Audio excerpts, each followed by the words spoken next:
ছোট করে বললে ব্যাপারটা কি দাঁড়ায়, যে অ্যাকিলিসের মায়ের নাম হচ্ছে থেটিস। অ্যাকিলিস ছিল, অ্যাকিলিসের মায়ের নাম হচ্ছে থেটিস।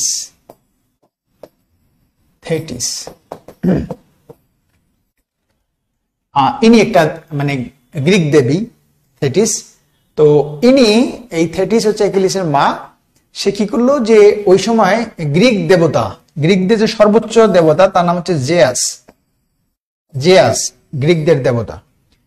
তো জেয়াস ইচ্ছা করলে যে কাউকে কি দিতে পারে, যে অমরত্ব দিতে পারে, তারপরে যৌবন ফিরিয়ে দিতে পারে, বয়স্ক করতে পারে, ইয়াং করতে পারে। তো এরকম আর কি জিয়াস ক্ষমতাধারী হচ্ছে লর্ড। তো থেটিস কি করলো, থেটিস এই জিয়াসের কাছে গেল, তার থেটিসের বাচ্চা হয়েছে, তার নাম হচ্ছে অ্যাকিলিস। তো জিয়াসের কাছে যাওয়ার পরে জিয়াসকে বলল যে, হে আমার লর্ড, আমার এই বাচ্চাকে তুমি অমরত্ব দান করো, এমন কিছু একটা তার জন্য দোয়া দাও, যে দোয়ার কারণে সে মানে অমরত্ব পাবে, তাকে কেউ কোনো ক্ষতি করতে পারবে না, কখনো সে মারা যাবে না। তখন জিয়াস কি করলো, জিয়াস থেটিসকে বলল যে তুমি এক কাজ করো, যে ওই সমুদ্রের মধ্যে যে পানি আছে, এই পানিগুলো তোমার সন্তানের গায়ের মধ্যে, যে জায়গায় সন্তানের গায়ের মধ্যে পানিগুলো লাগাবা, ওই জায়গায় কেউ কখনো আঘাত করতে পারবে না, সে অমরত্ব পাবে, কেউ মারতে পারবে না, যুদ্ধে তাকে কেউ হারাতে পারবে না। তো বাস, এটা থেটিস খুব খুশি হয়ে বাচ্চাকে নিয়ে সমুদ্রের মধ্যে গেল। যে চিন্তা করলো যে সমুদ্রে যে পানি আছে, সেই পানিগুলো যদি গায়ের মধ্যে দেই, কোথাও যদি না লাগে, তাহলে তো ওই জায়গার মধ্যে আঘাত পাবে আমার সন্তান।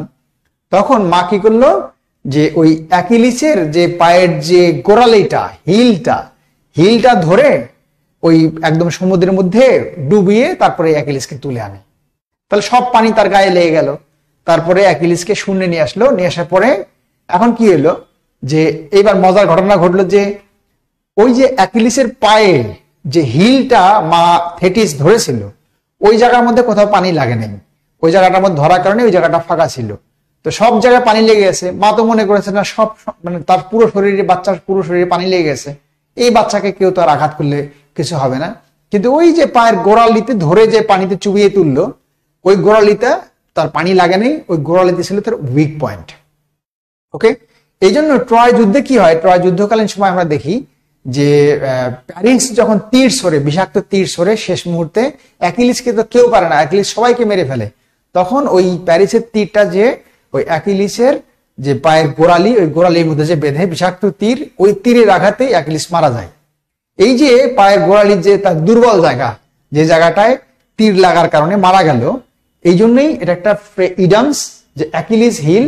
এই অ্যাকিলিসের হিল এর মানে হচ্ছে দুর্বল জায়গা, উইক পয়েন্ট বা দুর্বল জায়গা। ওকে, তাহলে কি হলো, যে অ্যাকিলিস কিন্তু পরীক্ষায় আসে, 37তম বিসিএস আসছে এবং আরো বিসিএস আসছে এবং অন্যান্য পরীক্ষাতে আসেই। অ্যাকিলিস হিল মানে কি? অ্যাকিলিস হিল অর্থ হচ্ছে উইক পয়েন্ট বা দুর্বল জায়গা। এখানে অবশ্যই আছে উইক পয়েন্ট। এই যে দেখো, স্ট্রং পয়েন্ট এটা কাটা, পার্মানেন্ট সলিউশন কাটা, সিরিয়াস আইডিয়া কাটা। তাহলে এই যে উইক পয়েন্ট আছে, এটা হচ্ছে আনসার। তাহলে অ্যাকিলিস হিল মানে হচ্ছে দুর্বল জায়গা বা উইক পয়েন্ট। যাই হোক, তোমাদের এটা কেমন লাগলো তোমরা যদি জানিয়ে দাও তাহলে ভালো হয়। এইভাবে তোমরা বাসায় পড়াশোনা করবে। এই জাস্ট একটা তোমাদের একটা মানে গাইডলাইন দিলাম, যে ইডিয়মসটা যেহেতু পরীক্ষায় থাকে, সব পরীক্ষায় থাকে, এইভাবে যদি পড়ো, আমার মনে হয় যে পড়াটা মনে থাকবে, বেশি দিন মনে থাকবে। ওকে।